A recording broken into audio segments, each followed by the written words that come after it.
Welcome to the Quantum Action Podcast, another great episode today. We're here to take you to infinity and beyond, and we're meeting with Dr. Joy Martina, who is going to be connecting with us from Salzburg in Austria. Joy is a psychologist, but she's also into holistic work, and she has an interesting journey. She's going to tell you the story of her journey of where she went from a traditional psychologist into beauty therapies and into holistic coaching is what she does today. She's also the author of a number of bestsellers. Her latest book is called How to Use Your Intuition to Change Your Life. So in the interview, we go into a number of things. We talk about men and women, the crisis that's at the moment, the male crisis, the female crisis. We talk about energy, we talk about frequencies, we talk about frequencies in people, we talk about frequencies in places as well. We talk about how the COVID lockdowns have influenced society, what's coming next, what you can do if you're suddenly stuck. And this is an interesting gem that Joy offers us towards the end of the interview, so please stay to the end, where she talks to us about the three solutions if you are stuck in something right now and you need to make that breakthrough. Joy has got a very, very simple 3-step process to help you get through that. So let's get into today's interview with Dr. Joy Martina. I'm sure you're going to enjoy it, and we're here to take you to infinity and beyond. Off we go. Joy, welcome to Quantum Action. This is the podcast that takes people to infinity and beyond. So let's take them to infinity and beyond today with our conversation. Joy, you're talking to us from lovely Salzburg in the mountains there. Lovely day, I imagine, today. Well, it's actually pouring with rain, and yes, it is a lovely day. Thank you for having me. It's never bad. So you're a trained psychologist, and so tell us a bit about your upbringing and what brought you to study psychology. And then from this very linear scientific mind of yours, you then transited more into quantum healing and that. So tell us a bit about how that journey started. When you were growing up, what things influenced you? I understand you're half Austrian, half English. So tell us a bit about That's right. About that, because I'm half Italian, half English. So I understand, being half like Anglo-Saxon kind of thing and half Latin, it's interesting mix. So it is. Anyway, so tell us a bit about yourself and your journey. Well, I was born in Bristol in the UK. I have an English mom and an Austrian dad. Yeah. And I was raised in Salzburg, Austria, which was beautiful because I always had these two cultures. So the English and the Austrian culture always mixed, also the languages. And I followed, as you said, a very linear path of a good girl. So you do school and you aim to do really well at school. And I did. I loved school. Yeah. And I love learning. So I set out to do a bunch of studies, actually. I started with law and then discovered law is just so boring. And I don't want to be connected to people's conflicts the whole time. Yeah. So then I switched and I started studying communication sciences and marketing and journalism and PR and psychology and sociology and political sciences, a bunch of things. So where was this? Graduated from England? Was this in England or this was all in Austria? In Austria. No, this was all in Salzburg, Austria, in the city that Mozart was born. Yeah. And after I'd finished my studies, actually, while I was finishing my studies, I also became a mom. So I became a mom when I was 22 years old to my first son, Jacob, then quickly followed by George. That was the time that I then finished my studies. And then being a mom, I love being a mom. I've been a mom now for 26 years, got 3 kids of my own and 5 bonus kids.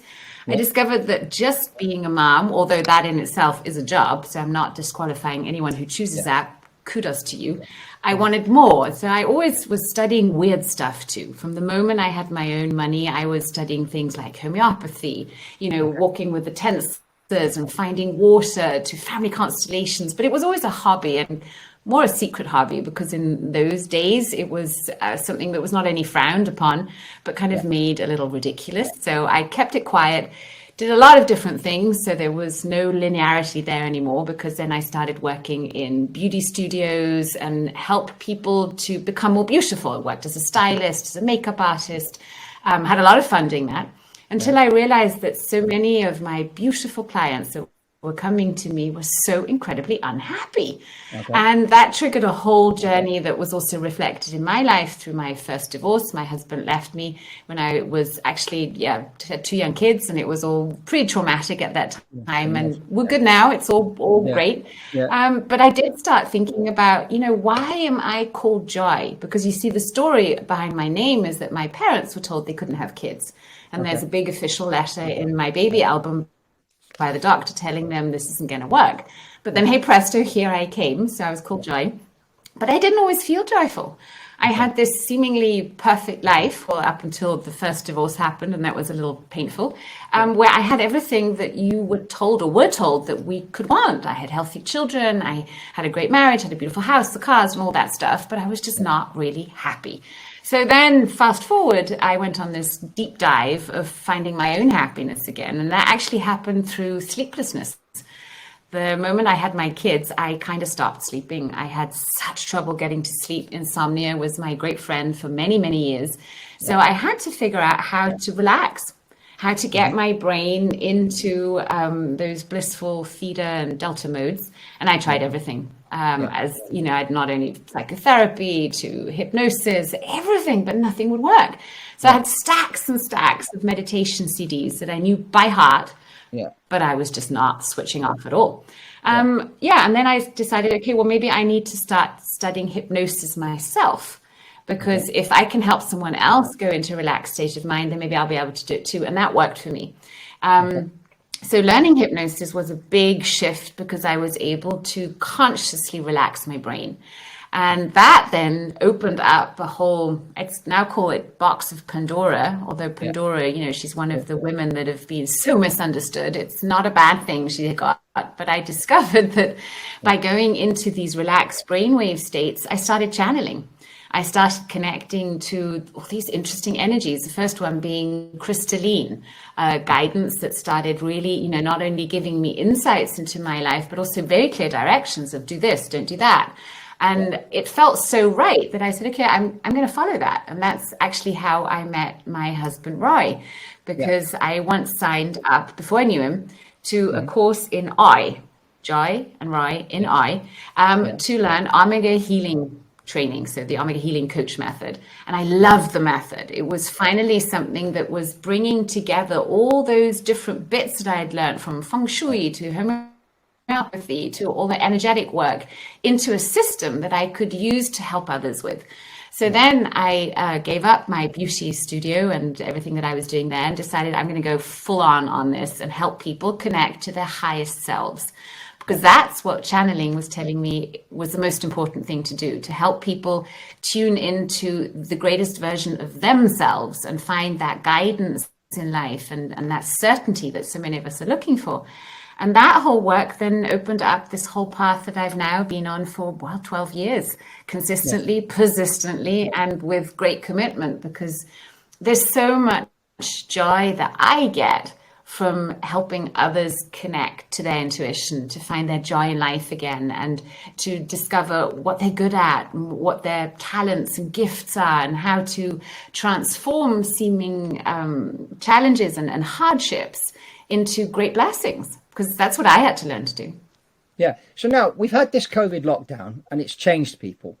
Do you think there's an awakening happening right now? I mean, there's a lot of people now, there's a lot of talk about mental health and that. But I've noticed there are also a lot of people that are not sort of psychologically impaired. There's another group of people that have actually woken up and there's been an awakening as a result of the lockdown. So it's kind of had two effects. What's your read on all this that's happened? Because it wasn't a nice thing. And then, of course, they're trying to force vaccinations on everybody. I didn't go down that route. I mean, I have 4 children. And my oldest is 22. And my wife and I, when our first son was born, the health visitor came to see us. And she said to us, about the vaccination. She said, well, I shouldn't say this to you, but do some research before you make your decision. So we started doing the research. And as a result of the research, we decided, no, we're not doing this. And to the extent where a few years later, the doctor calls us in because he says, I notice your kids aren't vaccinated. I'd like to vaccinate them. So I said to the doctor, I said, well, let's do this. You're a man of science. I'm an airline pilot, so I understand science. So let's do this. Can you tell me what the ingredients are in the vaccine? And he said, no, I don't know what the ingredients are. Okay, well, then do this. You go and find out what the ingredients are. And then once you found out the ingredients, you call me back in the office. You explain to me scientifically how this is going to benefit my child's health. And I'll let you vaccinate everybody. So off I went. And a week later, I get a letter from the doctor saying he no longer wanted to be our doctor. Well, that's one way out, isn't it? So that's my experience. But anyway, go ahead. So I'd like to go back to those two groups of people that you found are kind of the awakening that's happened. I think there's a third group. I think Okay. there's a third group that have noticed a confirmation. So for Okay. me, for instance, I have been dealing with visions and messages and insights and all this channeling stuff for now 12 years. And Okay. for in those 12 years, I have been warned of this that is happening and that has just Okay. happened and still is happening. Yeah. So for me, it was more almost a relief. It was almost a relief because I thought, oh, thank God I'm not crazy. This was because you see, if you're dealing with all this information coming in and the world that you're living in is not only denying it, but actually attacking you for believing this sort of stuff or even discussing it. I don't claim to believe anything. I believe love is my only religion, but that's pretty much it. Yeah. Everything else, I have seen that anything can be this way, that way. You'll find research on vitamin C telling you it's the worst thing you can take and it's the thing that will cure cancer. So the only thing that's going to tell you what's right for you is your intuition. And that was the moment when I discovered my gift, because I was struggling with that. Oh, what's my gift? What's my mission? What is it that I'm supposed to be doing here for decades? That's why I studied so many different things. And then the relief that came was, oh, A, I'm not crazy, and B, this is our time.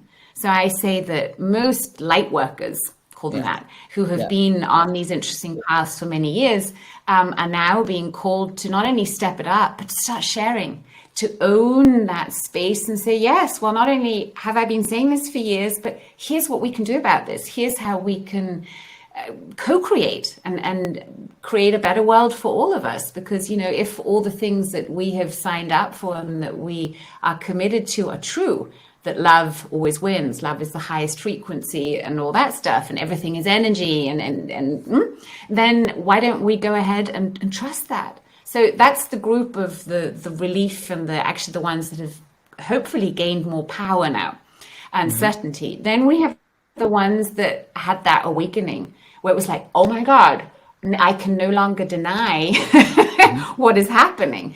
And they're very close to my heart. So I like working with people who are ready to create the shifts and help themselves. And that awakening is what it takes. I won't work with people, I try not to, who come and say, I don't really know what I want, and is this really true? And all that. I'm like, you know what? Go and do some more research, read some more books, have your experiences, and when you're ready to make a shift and to own responsibility for your own life and the choices you've made, and let yourself be helped, and let me show you how you can help yourself, then we can get going. And then there are those, I'd say, the group of the sleepers. And they don't want to, they can't, it's not their time. And that's okay too. You know, I think we've also got to give up this judgment, which is so natural to us humans, to judge others who are not ready right now to embrace a new belief system, a new You can't world. talk to these people. You're supposed to keep your mouth shut, because if you try and To love them and feel compassion and say, okay, that's okay. I have no right to manipulate or force you into a reality that you don't want. I mean, it really is not my right. I do believe in free will. Yeah, I think that's really, really important, and respecting, because this is the other problem happening in the world today. There's like, they're trying to put everybody against everybody, and they're trying to create two factions in everything, while contention is not a good thing. And so we can agree to disagree. I've got a friend of mine who politically is aligned differently to me. We have some interesting conversations, but very peaceful conversations, and we agree to disagree. He knows he'll never swing me his way, and I know I'll never swing him my way. So we don't talk about it that much. We're friends, and that's cool. And it's good to be that way. But the world is trying to put everybody against everybody. And that's not good, because contention... Well, the world, or whatever it is, right? But I think what we were talking about just before we got onto this call was this beautiful word, coherence. Coherence, and yes. I think that right? And the coherence. So when brain and heart are one, when our system is unified, when we're in that unified field, nobody can split us. So this idea that there's something out there that's trying to do this to us, well, what if it's just yin and yang? It's up to us to stay in alignment, to keep our energies to ourselves, to trust ourselves, and to step out of this duality. And that's the big thing right now. Can we do that? Can we do that in the midst of chaos? Are we able to find our center? So you mentioned, on this subject, frequency. You mentioned frequency a lot in your work, and the importance of us to increase our frequency, and positive emotions give high frequencies and negative emotions low frequencies. Tell us a bit about that and how that plays into the heart-mind coherence. Well, I'm the daughter of a physicist. And when we look at energy, everything has a certain frequency. So you can measure that. That's nothing connected to any belief system. And then when we measure energies, just like you were saying, we'll find that there are energies like shame and guilt and grief that are in a very low vibrational state. And then we have energies like gratitude and joy and bliss and peace that are on a very high frequency level. So if we desire to live a life that is filled with joy and grace and ease, we have to find ways to get into that state by ourselves. And here's where we can often confuse joy and happiness. So we always say, I want to be happy, I want to be happy. But happiness is something that is usually determined by exterior forces. It's something that happens out there. When I have this, then I'll be happy. When I lose those 20 pounds, when I get that job, when I get that, whatever, right? Yeah. But joy is something that we have access to at all times. And that joy for life is something completely different. It comes from within. So I can even feel joy in great moments of grief, because you see this happiness psychology and the kind of optimism, we're just always going to be happy, happy, happy, can often lead to the opposite. Because if we're not doing it from within, if we're not really figuring out how to find peace within, we're going to create more conflict, because then we will have the experience, which is just what is, and the feelings, those are again energies moving through our bodies that we have when we have certain experiences. But then we'll have the judgment going on inside of us, judging us for feeling bad, where the true path is to say, first awareness, what's going on? I'm feeling really bad. What am I feeling? I'm feeling grief. I'm feeling anger. I'm feeling frustration, whatever. Interesting. And you just accept it. So if we go back to the scale of frequencies, to get from something like anger into gratitude, I have to go to acceptance first. It's very difficult to jump a couple of levels in one go. Sometimes it can happen, but usually we have to go through the layers of emotions of first accepting what is. And that can be hard, because that's what we do when we meditate. We just it takes time as well. It takes time. I mean, we see, for example, Tony Robbins, who you're familiar with, he teaches people to switch their state like that. And I've done the NLP practitioner thing. And I found some applications. NLP works with training, especially in sport. One of my sons is training to be a professional golfer. So we use NLP and anchoring in that in his golf. And it's very useful in that context. But what I didn't like is they're using it to manipulate people. And you can't change someone like that. As you said, someone has to come to acceptance before they get to. So that process takes time. It's not something you can do in 5 minutes. As you know, time is a human construct. So I've seen miracles and change happen just like this, but an effortless, graceful change, as in the sense of healing. Healing to me means that we become one. All our parts become one. It's a more integrative, holistic way of doing it. I believe it can be more gentle. Okay. And to go into that kind of league of the Tony Robbins, who I really admire for a lot of things that he's doing. Me too. It's helped me a lot. Right? That NLP, left brain, one way of doing it is very tied to the kind of structure that we're living in. It's a patriarchal society. So it's also very interesting to see that most teachers in these fields are all men. And then we can feel whatever we feel about that, but it's up to us to also change that. And I can only change it by accepting, that's what it is right now. What if now we bring some feminine energy in here that's a little softer, that allows more space for the person to figure it out themselves. And then I can gently coach from the side and nudge them in the right direction. Because one thing we also know is true, that the moment we get an insight, The moment we get a learning, all those emotions, all those limiting beliefs, they fall away. That's what we know from timeline therapy, don't we? In NLP. I love timeline therapy. But I also noticed that timeline therapy will not give me consistent and long-term results in the sense of changing someone's, wiring up there if they're not fully in and they have understood. And that's why I like connecting different methods. So from the tapping, I'm a great EFT fan, to meditation, to breath work, to yoga, to NLP, to hypnosis. I just stack it on there. So that my clients get something that they know they have as a structure to help themselves, because it's about empowerment. I am not interested in creating the next following of the female guru now, because, that's what we're seeing too. We're seeing a lot of male gurus. I saw that in your outline of the questions that you have. Yeah. A lot of the male gurus being toppled from their thrones.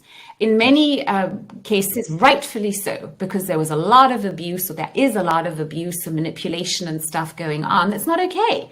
But you see, also, we have to make sure that we don't swing into the opposite direction. So of a Me Too that goes haywire, where it becomes a matriarchal society that will then go the same way. Right now, we need to find those bridges. How can we make it one? How can we see beyond the genders? How can we see, create a better world by believing it is possible that we can be compassionate and kind and peaceful? We've seen, the whole Andrew Tate thing, he's become super famous. And here in England, for example, there's a lot of schools that are all uptight now because a lot of boys are following Andrew Tate and they think that's bad. Now, I've listened to him. I'd say I'd agree with some of what he says. I do think there is a crisis with men right now, and there's also a crisis with women. I think we're trying to make men become women and women become men. Now, being a man is a great thing, and being a woman is a great thing, and a man and a woman together in a marriage is a great thing for society. And we all have our roles, like a football team. There's the guy that scores the goals, and there's the goalkeeper that stops him from going in, and you need both. And I think understanding the role of a man and the role of a woman, I think there's a lot of confusion in that today, with men wanting to be women and women wanting to be men, and it's just kind of all over the place. In Canada, there are 72 genders, for example. I find that extremely confusing. Pilots now on Air Canada are no longer, they can't say, welcome on board, ladies and gentlemen. They have to say, welcome on board, everybody. Otherwise, one guy got fired. Yeah, ladies and gentlemen, good morning from the flight captain speaking. So the world seems to be going, but you're right. These energies are out there, the female energy and the male energy. And, we need both. The society needs both. And we have them both within us. Yes. And that's why it can be so confusing to ourselves, because we're not just masculine or not just feminine. It's an interweaving and interplaying of that. And what really helped me here is understanding the power dynamics and the difference between submissive power and dominant power. And understanding that both are states of power, but we have to understand the differences of both, and we have to understand when is which power appropriate, because they will, in a power game between two energies, there's always going to be a dominant and a submissive energy, but they need each other, right? So a submissive energy is something very beautiful if it comes from a powerful state. And a dominant energy is also actually something very kind and caring if it comes from the right place and is not domineering. There's a big difference there. So understanding the power dynamics and noticing what happens within ourselves when we're confronted with a certain power dynamic helps us shift it. So I know I have a lot of couples also in my practice figuring this out in their relationship. How do we play this game? How women usually come into my coaches saying, I want to explore the feminine energy more. I feel I've become so masculine. Women are noticing it. And then we have men coming in and saying, they won't say it themselves, but they don't have a spine anymore. They've become these kind of pleasing but frustrated, actually passively angry beings, where the polarity is just switched in relationships. So it's a whole game that starts when couples are ready to dive deep in themselves and then see how can we play a little more effectively together. Yeah. So now we talked about frequency in that. Do you follow any particular diet? Do you eat just anything, or because obviously food has a frequency? So tell us a bit about that journey. Yes, thank you for asking that. I actually created a program around this because when I moved to the States 12 years ago, I was so shocked at the levels of obesity. We're just Yes. not used to that in Europe. We don't see it that much. So moving there and seeing these really, really overweight 3 and 4 year old children, I was like, oh my goodness, what is Yeah, happening yeah, here? So yeah, yeah, I set on a whole journey of pondering on what could I do to help here. And my whole game is training the brain, yeah, getting the unconscious and the conscious mind aligned, getting all parts of us congruent with the goals that we have, and seeing the amount of diets and supplements and fabs out there, especially in the weight loss arena, is shocking, and literally shocking when we see how many opportunities we have and how sick we're all getting. So there's something wrong there. So what I came up with is finding out for myself, well, how do I do it? I've always been naturally slim and I eat what I want. I really do. So I found out that we all have a body's intelligence. Our body knows exactly what it needs when it needs it. So if you have their research done on 2-year-olds, that 2-year-olds were given a whole buffet of food, and those 2-year-olds will all automatically, healthy 2-year-olds, choose the foods that are right for them. So what happens? Well, what happens is that we get programmed. We are programmed by our parents. So we know that children in families where the parents are overweight have a very much higher chance of becoming overweight themselves. So we learn a lot in childhood. Are we in a family where, there's a lot of emotional eating going on, where, I don't know, maybe there was junk food from day one? Well, that's what we learned. But then we also have conditioning from society or the ads or everything out there. Can be so confusing. So the only chance we have is to follow intuition again. That's why that's my biggest thing is what's right for you, but you've got to train yourself to hear it, to see it, to feel it. And an intuitive way of eating is knowing and trusting that you know what you want, when you want it, and what's good for you. So that's the diet I follow. I do pay great attention, and that also happens automatically when you start following your intuition. I pay attention to where my food comes from. I'm really not attracted to food where I can't even read the ingredients. I prefer natural food to factory food. I'm also not a vegan. I eat everything. I don't eat much meat. I just don't like it much. But I'm an omnivore, I would say. And I want to know that what I'm putting in my body has had a good life. That, I think, why not take care of the animals that are around us? If we're going to eat them, then make sure they have a great life, because it's going to be better for us. Just put in your common sense. So that's what I do. And what really helped me, and what has been helping so many other people, is brain training. I created a lot of brain trainings. I call them power breaks and longer meditations and sleep programming for people to be able to listen to train their brains in the most effortless way. So in my sleep programmings, for instance, for Sleep Your Fat Away, I put in all the empowering beliefs we have to be aligned with to be able to be naturally slim and healthy and happy. So I put in things there like, you're a natural fat burner, you love moving your body, you love drinking water, you bless your water, you sleep deeply every night, yada yada. And by doing that for 90 days, our brain is trained, because it takes 90 days to create a new habit. So in Sleep Your Fat Away, there are 5 simple rules to follow. And one is, for instance, tap this point before you eat anything, because when we tap this point, we're activating the governing vessel in our body and we're de-stressing. So it just makes a difference when we sit down to eat, or even to play or to work, whether we're stressed or not. Because if we're stressed and then we're eating on top of that, and then many of us might even be eating something and saying, oh, I shouldn't be eating this, oh, here I go again, it's going to go straight on my hips, so it's bad for me. What are you doing? Right? Exactly. But if you take just a moment to de-stress before you eat, and then what if you were to look at your plate and say, I'm so grateful, thank you, this is so good for me, and then chew your food well, you've suddenly become a conscious eater. And then eating can be a real sacred ritual.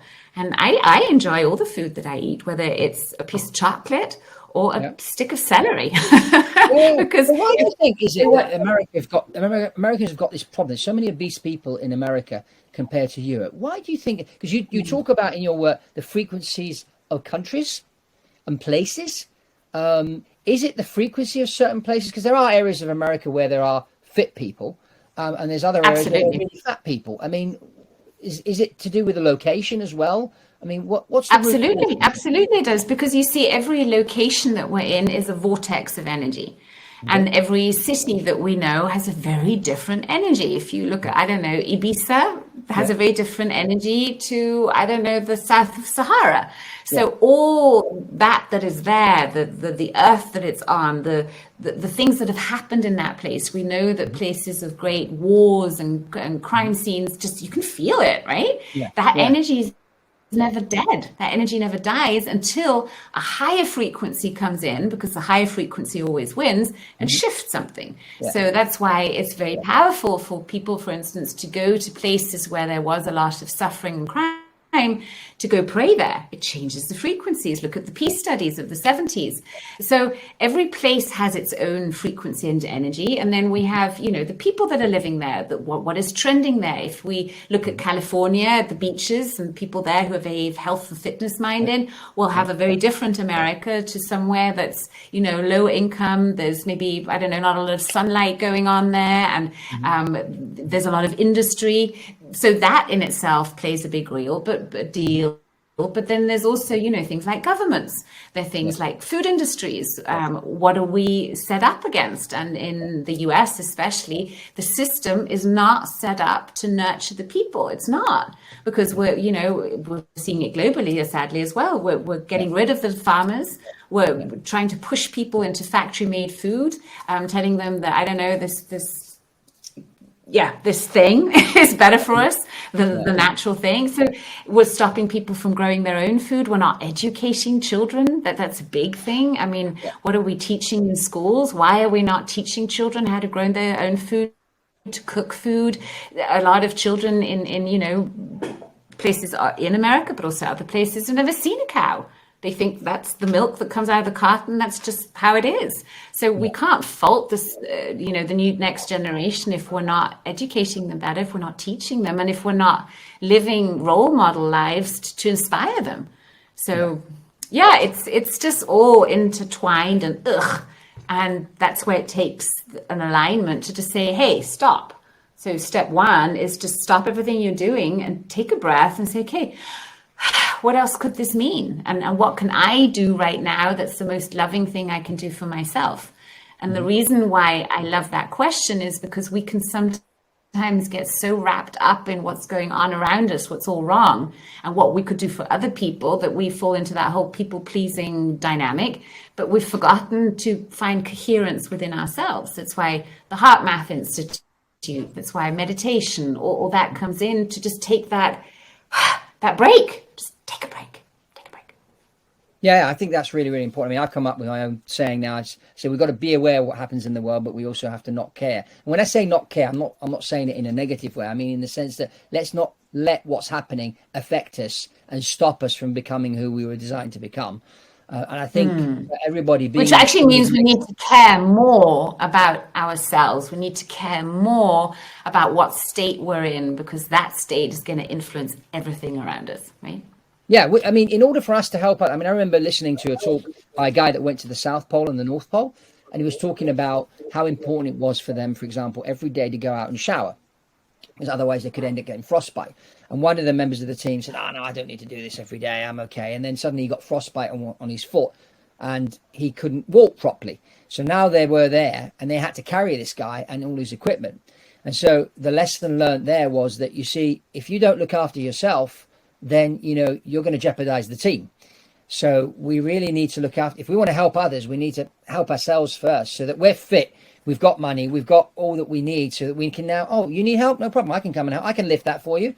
Oh, you need some money? I can send you some money right away, even if you're in Japan and I'm in England, sort of thing. But I think what's happening is people are tending to move away from nature a lot. As you said, kids go to the supermarket, they get the milk, they pour it into a jug, they drink the milk, and they don't know that the milk comes from a cow. Or they go to McDonald's and have a hamburger, and they don't know that meat comes from a cow. And it's funny, the way in English, the word hamburger has no relation to a cow. It doesn't say cow. I find that and maybe that's one of the problems in the United States is that, I mean, I speak fluent Italian, and in Italian, you usually use the word of the animal for the meat. But people in Italy don't eat as much meat as, for example, people in the US. And a lot of that meat, as you say, is processed. And as you said, you're careful of where you get your food from. And I think that's important. So caring is a big word, and that's a word that Crystalline is honing in on the whole time. When I'm asked, what is Crystalline? She explains it to me as Christ all in, and I'm not religious. It means that Christ energy is in all of us, and that Christ energy is a big amount of caring and compassion. And there's a fascinating study from an anthropologist, I forgot the name, unfortunately, who wrote a great book on this of showing that the moment we as humans moved away from nature, when we started becoming civilized, we lost connection, another big C word, connection to nature. We were no longer working with nature, but we were making nature work for us. And that meant we also stopped caring about nature, and we stopped being compassionate. And when we lose compassion towards that is feeding us, we've also lost it towards ourselves. So I want to circle it back to the importance of self-love, so that anyone who's listening to this right now knows that yes, you must love yourself first. And if you don't know how that goes, because I didn't, I used to be really stuck at self-love, then you can actually train yourself to do that. And I don't know if I'm allowed to do that, but I'd love to give every listener a gift. I have a free meditation that I channeled specifically for that called Tune into Self-Love. And all you need to do, if you want to do that and you like my voice, is listen to it when you're asleep, or go to sleep with it, or take a lunch break maybe and take a power nap and just plug it in and allow my voice to take you in those states of relaxation and connection, so you can tune into that love that you are. It's really not hard. I believe we can heal with joy. It doesn't have to be painful. Yeah. And you also talk a lot about flow. I mean, today there's a lot of, you've got to go. Well, we need to sort of live our life in a way so we attract the things that we need. So tell us a bit about that, because that's, we saw that the movie The Secret. I've met Bob Proctor a number of times. Great guy, actually. And he influenced me a lot. In my thinking, because you've got, one way of doing things, set the goals. Okay, now get up, go. One other guy I know quite well is Grant Cardone, and he's great with his real estate investing and that and the other. But he's got very much of a go. Well, there's another approach towards things, which is living in a way to make things flow. So tell us a bit about that, because I find that fascinating. Okay, so flow is the state that most people prefer over chocolate after sex. That's a scientific fact. So flow is when we are challenged just enough that we can keep our focus on what we're doing, and we're just in that flow of energy. It doesn't take an effort, but we're challenged enough. We've got to stay on our toes, right? But we're just there. And we all know those moments of flow.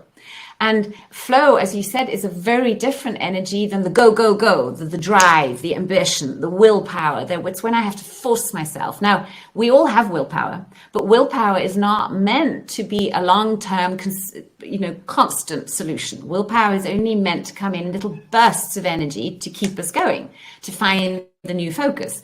So to find flow, we need to go into a relaxed and coherent brainwave state.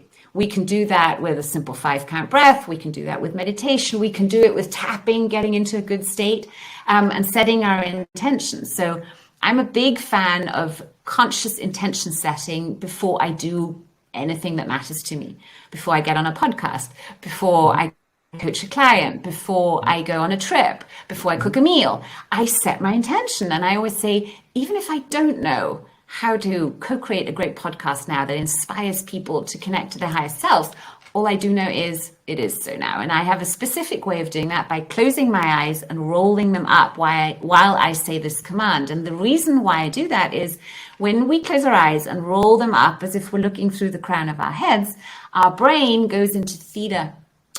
So it's a great brain hack to get into the theta state and then set a command where you're acknowledging the fact that you don't know how. I don't know how I'm going to do it, but all I do know is it is so now. It's a decision. And then I go ahead and I say, and I delete. Anything that could stop me, I download everything I need to do so now with grace, ease, and joy. And I think that's important.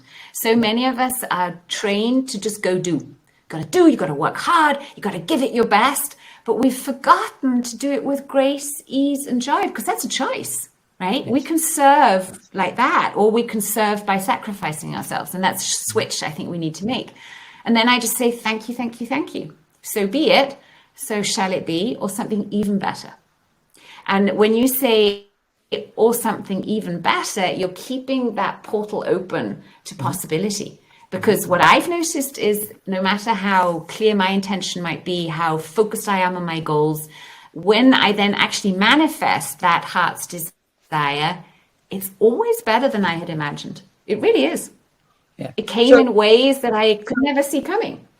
So, Joyce, there's someone that's watching this, listening to this, that's in a bit of a situation where they're a little bit depressed, or they're stuck and they're trying to get unstuck with something or situations in their life. What would be step 1, 2, and 3? Okay, step 1 is do the switch. Take your fist, pound it in the open palm of the other hand, switch left and right, get your brain synchronized, take a couple of breaths, and then say to yourself, best out loud, I love and accept myself, even if I feel stuck right now, if I feel sad or grumpy or whatever. And I love and accept myself when I now choose to find my joy, to be at peace, to feel good.